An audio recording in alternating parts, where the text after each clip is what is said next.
Long before billionaires, before stock markets, before oil and technology, there was a king in Africa whose wealth changed the world, Mansa Musa.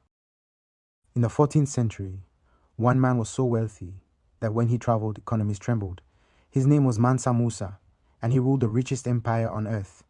Mansa Musa became emperor in 1312 AD. He ruled the Mali Empire, one of the largest empires in African history. Mali controlled major gold mines in regions like Bambouk and Bure. At the time, West Africa supplied a large portion of the world's gold meant power, and Musa controlled it.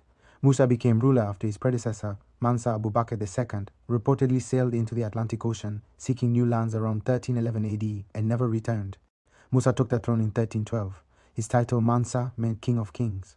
Under Mansa Musa, cities like Timbuktu flourished. Timbuktu became a center of trade, Islamic scholarship, education. Merchants crossed the Sahara carrying salt, gold, and books. Knowledge was as valuable as wealth. In 1324, Mansa Musa began a pilgrimage to Mecca, known as the Hajj. He did not travel alone. Historical accounts describe 60,000 attendants, 12,000 servants, hundreds of camels, each carrying gold. It was the most extravagant journey the medieval world had ever seen. When Musa arrived in Cairo, Egypt, he gave away so much gold to the poor and to officials that the value of gold reportedly dropped in Egypt. Some historians say the economic effects lasted for years. His generosity flooded the market. It was wealth on a scale the Mediterranean world had never witnessed. Mansa Musa met Sultan al-Nasir Muhammad of Egypt. At first, Musa refused to bow, saying he bowed only to God. Eventually, diplomacy prevailed. But the meeting made one thing clear: West Africa was powerful, and Mali was not a forgotten land. After returning from Mecca in 1325, Musa brought architects and scholars back to Mali. One of them, Abu Ishaq al-Sahili, helped design the famous Djinguereber Mosque in Timbuktu. Musa invested his wealth into mosques, schools, libraries. He transformed Mali into an intellectual capital.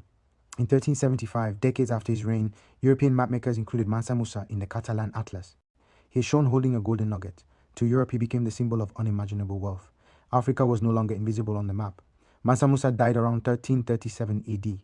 Historians today often describe him as the richest individual in history, though exact modern comparisons are impossible. But his legacy was not just gold. It was influence, education, architecture, global awareness of Africa's power. He proved that in the 14th century, the center of wealth was not Europe, it was Mali.